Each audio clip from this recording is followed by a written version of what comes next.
Olá, bem-vindos a mais uma análise aprofundada. Hoje vamos investigar a United Health Group, a UNH, com base nos materiais que recebemos. Isso aí. O nosso objetivo? Fazer uma análise crítica dessa gigante da saúde como uma possível oportunidade de investimento. Vamos explorar um pouco da sua trajetória, como estão as finanças agora, os pontos fortes e, claro, os desafios, né? Exato. A missão deles é, assim, bem ambiciosa. Ajudar as pessoas a terem vidas mais saudáveis e fazer o sistema de saúde funcionar melhor para todos. Vamos ver como isso se traduz na prática e nos números. Exatamente. A UNH é um colosso, né? Com duas faces bem distintas, mas que se complementam. A United Healthcare, que é a parte mais conhecida de planos de saúde. Sim, aqui a maioria das pessoas conhece. Isso. E a Optum, que é mais focada em serviços de saúde, mas turbinados por tecnologia e dados. A ideia hoje é desmontar essa estrutura, olhar o desempenho financeiro recente, incluindo, claro, o baque do cyberataque na Change Healthcare. Que foi pesado, né? Muito. E aí ponderar os riscos e as oportunidades que os documentos apontam e chegar a uma visão crítica, sempre com base no que a gente tem em mãos, tá? Perfeito. E é importante lembrar, isso aqui é para informar, né? Não é recomendação para comprar ou vender nada, de jeito nenhum. Com certeza. Bom, vamos começar a desembrulhar isso então. A UNH opera com essa missão dupla, né?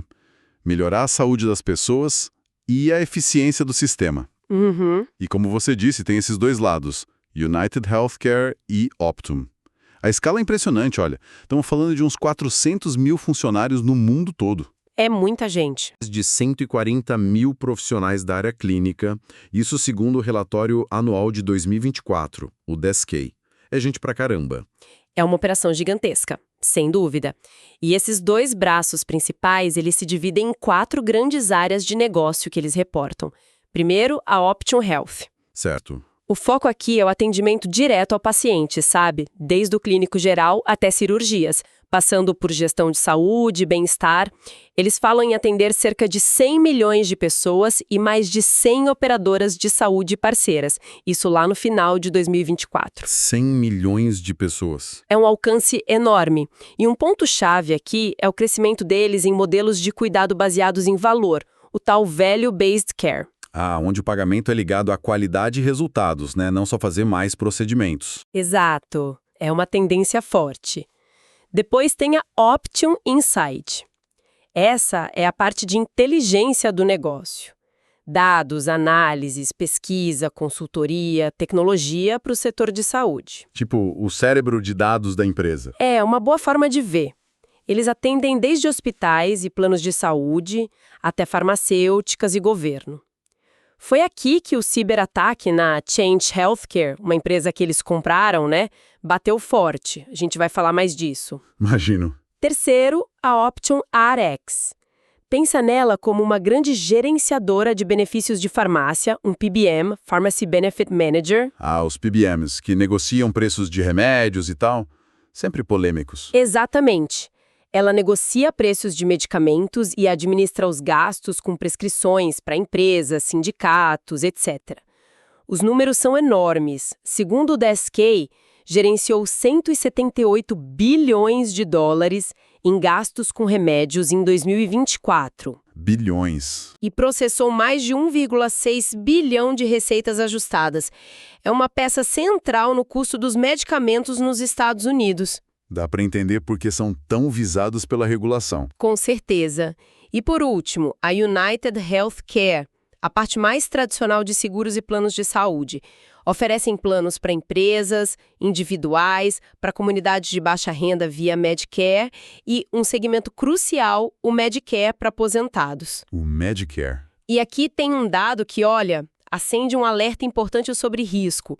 No final de 2024, eles tinham milhões de vidas no Medicare Advantage e Supplement, mas o mais impactante, direto do 10K, a receita vinda do CMS, ou seja, do Medicare, Do governo americano. exato, representou 40% de toda a receita consolidada do grupo em 2024. 40% vindo do governo. Nossa, Isso é uma dependência enorme. Gigantesca. Mostra como qualquer mudança nas regras ou no financiamento do Medicare pode balançar a empresa inteira, né?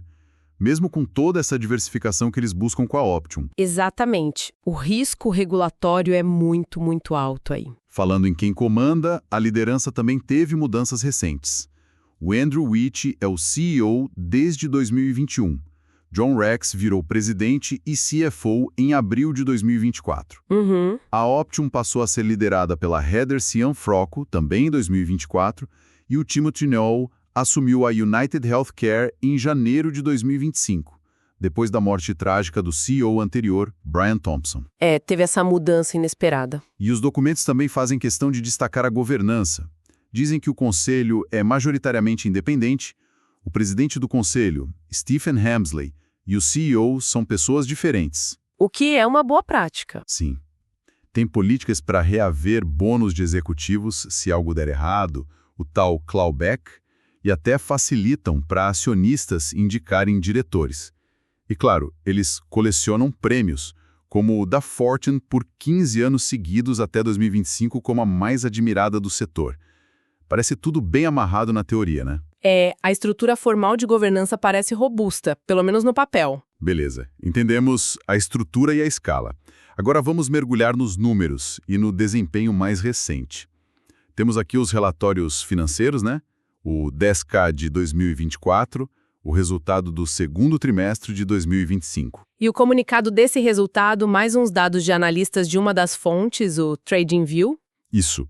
Tem até um gráfico no 10K que mostra o retorno para os acionistas nos últimos 5 anos até o fim de 2024. Aí o NH ganhou do índice do setor de saúde e do Dow Jones, mas olha que curioso, perdeu para o S&P 500 nesse período específico. O mercado geral subiu mais naquele período. Olhando os números mais recentes, começando pelas receitas, o 10K de 2024 mostra um crescimento forte nos últimos anos, muito puxado pela Optum Health e Optum Hex. As apostas de crescimento deles, certo? Exato. Mas como falamos, a Optum Insight deu uma patinada na receita em 2024 por causa do ciberataque. Já no segundo trimestre de 2025, a receita total subiu bem, chegou a 111,6 bilhões de dólares. Uau! Um aumento de quase 13 bilhões em relação ao mesmo período do ano anterior. O dinheiro continua entrando forte. Ok, a receita tá vindo. Mas e o lucro? É aí que a coisa aperta às vezes. Pois é. Receita é uma coisa, lucro a outra. A lucratividade tem variado. O 10K de 2024 mostrou lucro operacional crescendo na Optum Health e Hex, mas caindo na Optum Insight, de novo pelo efeito do ataque. Faz sentido. No segundo trimestre de 2025, o lucro operacional foi de 5,2 bilhões de dólares e o lucro líquido ajustado ficou em 4,08 por ação. Números ainda altos, claro, mas a história tem mais detalhes, e alguns preocupantes. E um desses detalhes é o tal ciberataque na Change Healthcare, que você já mencionou algumas vezes. Qual foi o tamanho real do estrago? Olha, foi um evento gigantesco, com um impacto profundo. O 10K detalha os custos. 2,2 bilhões de dólares só em resposta direta ao ataque. Recuperação de sistemas, investigação. Só a resposta direta? Sim. E para evitar um colapso no sistema de pagamentos de saúde, porque a Change processa muita coisa para muitos provedores, eles tiveram que emprestar mais de 9 bilhões de dólares, sem juros, para médicos e hospitais até o fim de 2024. 9 bilhões em empréstimos emergenciais? Pensa no caos que seria se não tivessem feito isso. Exato, um efeito dominó. Além disso, eles estimaram quase 900 milhões de dólares em perda de negócios na Optum Insight e uns 640 milhões em custos médicos extras. Custos médicos extras? Como assim? É que eles tiveram que suspender algumas atividades de gestão de cuidados, tipo autorizações prévias, sabe? Para não parar o atendimento. E isso acabou gerando mais custos. Entendi. E o pior, dados de quase 190 milhões de pessoas foram afetados. 190 milhões. É um número absurdo. Assustador.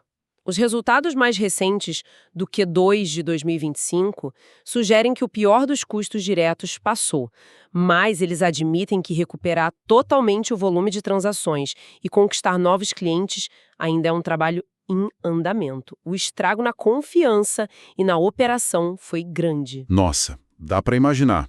E como fica a questão dos custos médicos em geral, fora o impacto do ataque? Sempre ouvimos falar que isso é um desafio enorme para o setor de planos de saúde. É o coração do negócio de seguros deles, né? E um ponto de muita atenção sempre. A métrica-chave é a razão de custo médico, a MCR. Basicamente mede quanto de cada dólar de prêmio que entra vai para pagar por serviços de saúde. Quanto menor, melhor para eles. Exato, sobra mais margem de lucro. O problema é que prever esses custos é muito difícil. Especialmente os gastos que já aconteceram, mas ainda não foram faturados pelos hospitais e médicos, o famoso IBNR. Incurred, but not reported. Ah, o IBNR, aquela estimativa complexa. E extremamente complexa. E tão importante que os próprios auditores independentes classificam essa estimativa como uma matéria crítica de auditoria no 10K. Olha só o impacto. Eles dizem que uma variação de só 1% nessa estimativa poderia mudar o lucro líquido de 2024 em uns 260 milhões de dólares. Uau! 1% de erro na previsão e o impacto é de centenas de milhões. É muita pressão para acertar essa conta. Muita pressão. E as tendências recentes não ajudam. Quais são essas tendências que estão afetando os custos? As fontes apontam algumas coisas preocupantes que eles estão vendo. Primeiro, as pessoas estão usando mais serviços de saúde em geral. Segundo, os hospitais estão codificando os procedimentos de forma mais intensa, o que pode levar a pagamentos maiores por caso. Codificação mais intensa. Pode ser legítimo por casos mais complexos ou pode ser uma forma de cobrar mais. Terceiro, o uso de medicamentos caríssimos está acelerando, talvez ligado a leis como o Inflation Reduction Act nos Estados Unidos, que mexeu com preços no Medicare. Remédios de alto custo sempre pressionam. Sempre. E por último, teve a questão das reavaliações do Medicaid pós-pandemia. Muita gente saiu do programa e quem ficou tende a ser uma população com necessidades de saúde maiores, o que pode desequilibrar os custos em relação às taxas que os estados pagam. Entendi. Um cenário de pressão de custos vindo de vários lados. Exatamente. E isso impacta diretamente a MCRE e a lucratividade. E mesmo com essa pressão, eles continuam distribuindo dinheiro para os acionistas. Recompra de ações, dividendos. Sim. Falando em dinheiro, a empresa continua retornando capital aos acionistas. Tem um programa ativo de recompra de ações e aumentou o dividendo trimestral em junho de 2024. Mas é bom lembrar, a UNH é uma holding, né? Ela depende do dinheiro que vem das subsidiárias que operam os planos e serviços lá na ponta. Ah, o dinheiro tem que subir para a controladora. Isso. Em 2024, essas subsidiárias mandaram 9,2 bilhões de dólares em dividendos para a controladora. É desse caixa que saem os dividendos para os acionistas da UNH e as recompras. Ok, mas então veio o segundo trimestre de 2025 e aí o cenário mudou um pouco, né? Mudou bastante, os resultados do Q2 de 2025 acenderam um sinal amarelo bem forte. A margem operacional da United Healthcare, a parte de seguros, despencou. Foi de 5,4% no Q2 de 2024 para apenas 2,4% no Q2 de 2025. Caiu mais da metade. Por quê? A culpa, segundo eles, foi justamente dessas tendências de custos médicos que a gente falou, e também de perdas nos planos individuais vendidos nas plataformas de intercâmbio, as exchanges. Parece que subestimaram os custos ali. E qual foi a consequência disso? O resultado foi pesado. A UNH cortou drasticamente a previsão de lucro para 2025. O lucro por ação ajustado, que eles esperavam que ficasse entre 17,60 e 18 dólares e 20, Sim. agora está previsto entre 15,75 e 16 dólares. É uma redução considerável, mostra que o baque foi forte. Nossa, uma revisão para baixo bem significativa. Muito. Eles dizem que esperam voltar a crescer o lucro em 2026, mas o ano de 2025 ficou bem mais difícil do que previam. E para completar esse cenário de ajustes, O 10K de 2024 registrou uma perda bilionária com a venda da operação no Brasil. Ah, é verdade, eles saíram do Brasil. Saíram e decidiram vender o resto na América do Sul também, o que gerou outra baixa contábil. Isso sinaliza uma retirada estratégica da região, talvez por dificuldades ou para focar mais nos Estados Unidos. Que virada, hein? De crescimento forte para um corte brusco na previsão de lucro e saída de mercados internacionais. Diante desse cenário mais complicado, o que dizem os analistas de mercado que cobrem a ação? Aquela fonte do TradingView mencionou alguma coisa, certo? Sim. E aqui temos um contraste interessante. A fonte do TradingView indicava que num período recente, dos 30 analistas que cobriam a UNH, a maioria tinha uma recomendação de compra forte. Compra forte, mesmo com esses problemas recentes. Pois é, resultando numa classificação geral de compra. Parecia um consenso otimista. No entanto, a mesma fonte mostrava uma previsão de lucro por ação, o EPS, para o trimestre seguinte de apenas $2,81. Bem abaixo dos 4,08 que tinham acabado de reportar. Exato. E muito distante do que seria necessário para atingir até mesmo a nova meta reduzida para 2025. Ou seja, um otimismo declarado que parece não bater muito com as projeções de curto prazo que a própria fonte mostrava. Estranho. Um otimismo meio desconectado dos números mais recentes e das próprias previsões deles. Parece um pouco. É sempre bom lembrar. São opiniões e estimativas de terceiros, né? Não uma bola de cristal. Leitura crítica é fundamental. Com certeza. Bom, então aqui é onde fica realmente interessante. Vamos colocar na balança. De um lado, os pontos fortes que podem justificar um investimento na UNH e do outro, os riscos e desafios. O que os materiais destacam como prós, o lado bom da história? Ok, vamos aos pontos positivos pensando como um investidor olharia. Primeiro, sem dúvida, escala e diversificação. Ser líder tanto em planos de saúde com a United Healthcare, quanto em serviços e tecnologia com a Optum, cria um modelo de negócio que é, pelo menos na teoria, mais robusto e resiliente a problemas em uma única área. Uma perna ajuda a outra, digamos assim. Tá na Optum. O foco em Value-Based Care, tecnologia, análise de dados eles usam muito, AI e Machine Learning, segundo os documentos. Os serviços da Optum RX e essa integração vertical de vários serviços de saúde são vistos como as grandes avenidas de crescimento futuro. Historicamente, a receita da Optum vinha crescendo bem, né? Tirando o tropeço recente da Insight. Exatamente. Terceiro, inovação. Os documentos batem muito na tecla do investimento em tecnologia, saúde digital e novos modelos de atendimento para tentar resolver os nós do sistema de saúde e se diferenciar dos concorrentes. Tentar ser mais eficiente e moderno. Isso. Quarto, força financeira. Apesar dos problemas recentes, a empresa gera muito caixa operacional. Isso permite pagar dividendos crescentes e recomprar ações consistentemente, o que agrada os acionistas. Além disso, o portfólio de investimentos deles é considerado seguro, majoritariamente de grau de investimento. Ok, geração de caixa e retorno para o acionista. Quinto, governança corporativa. Como a gente viu, a estrutura de governança descrita nos papéis parece sólida, com mecanismos de supervisão, independência do conselho, direitos dos acionistas bem definidos. Isso costuma ser bem visto pelo mercado. Dá uma sensação de segurança, pelo menos. E sexto, a posição de mercado. Eles têm relações fortes em nível local, nos Estados Unidos principalmente, e uma gama enorme de produtos. Isso lhes dá uma base de clientes e uma presença que são difíceis de replicar rapidamente por um concorrente. Certo. Escala, crescimento via Optum, inovação, finanças, governança e posição de mercado. São argumentos fortes a favor. São sim.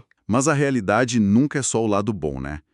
Quais são as pedras no sapato, os contras que os materiais levantam e que podem assustar um investidor? E me parece que são pedras grandes. E são pedras bem grandes mesmo. O primeiro e talvez o maior de todos é o escrutínio regulatório intenso. Aqueles 40% de receita vinda do Medicare são só a ponta do iceberg. É o grande risco ali. É um risco enorme.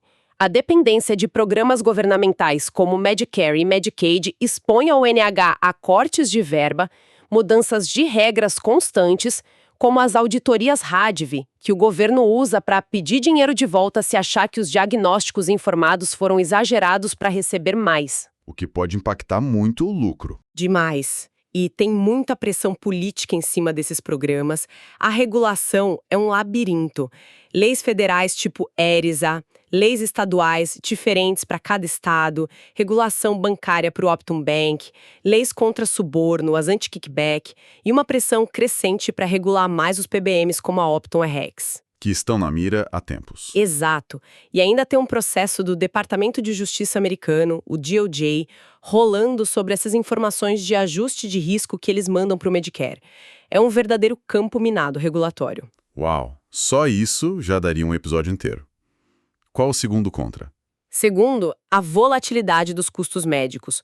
Como quase 80% da receita deles vem de planos onde eles assumem o risco financeiro dos custos de saúde dos membros, essa dificuldade em prever e controlar os gastos médicos é um risco enorme e constante. O problema do IBNR que a gente falou. Exatamente. E as tendências recentes de mais gente usando o plano e de codificação mais cara estão comendo as margens, como a gente viu nos últimos resultados e no corte da previsão de lucro. Acertar a mão nessa previsão é crucial e muito difícil. Ok. Regulação e custos médicos. O que mais? Terceiro, ameaças de cibersegurança. O ataque a Change Healthcare deixou isso bem claro. O risco é altíssimo e real, não é mais teoria. E as consequências são brutais. Brutais. Os custos de consertar o estrago, o dano à reputação, os processos judiciais que certamente virão, as multas regulatórias, tudo isso pesa. E o próprio 10K alerta que os ataques estão ficando mais sofisticados, usando até inteligência artificial. Proteger essa montanha de dados de saúde é um desafio constante e caríssimo. Faz sentido. Próximo. Quarto, competição feroz. O mercado de saúde nos Estados Unidos é uma batalha de gigantes. Tem concorrentes grandes, tem novos entrantes tentando usar a tecnologia para abocanhar uma fatia e tem empresas se juntando o tempo todo para ganhar escala. Para se manter na liderança, a One precisa estar sempre inovando e sendo eficiente, senão perde espaço rápido. Não dá para dormir no ponto. De jeito nenhum. Quinto, riscos de integração. Comprar empresas grandes como a Change Healthcare é complexo. Não é só pagar. Integrar as operações, a cultura das empresas, os sistemas de tecnologia é um desafio enorme. E ainda tem o risco de herdar problemas legais ou passivos da empresa comprada, como o próprio 10K menciona sobre a Change. A compra pode vir com esqueletos no armário. Pode acontecer. Sexto, riscos operacionais variados. Gerenciar a rede gigantesca de médicos e hospitais pode dar briga, disputas contratuais. A Optum Rx tem seus próprios riscos específicos, tipo erro na entrega de remédios, seguir regras farmacêuticas, manter a privacidade dos dados, seguir leis como a HIPAA é fundamental e super complexo com o volume de dados que eles têm. E a saída da América do Sul. Entra aqui. Sim, eu colocaria aqui também. A decisão de sair da América do Sul com prejuízo levanta questões sobre a estratégia de expansão internacional ou as dificuldades que eles encontraram lá fora para fazer o modelo funcionar. Certo. E o último ponto negativo. E, por fim, voltando ao ponto recente que já discutimos, o desempenho recente e as perspectivas rebaixadas, o corte na previsão de lucro para 2025 e a pressão forte nas margens da United Healthcare são sinais de alerta que estão piscando agora. Qualquer análise de investimento tem que levar isso muito, muito a sério. Ufa, é uma lista de riscos bem pesada, né? Regulação, custos, cyber, competição, integração, operações, desempenho recente. Sem dúvida, não é um cenário simples. Então, colocando tudo na mesa.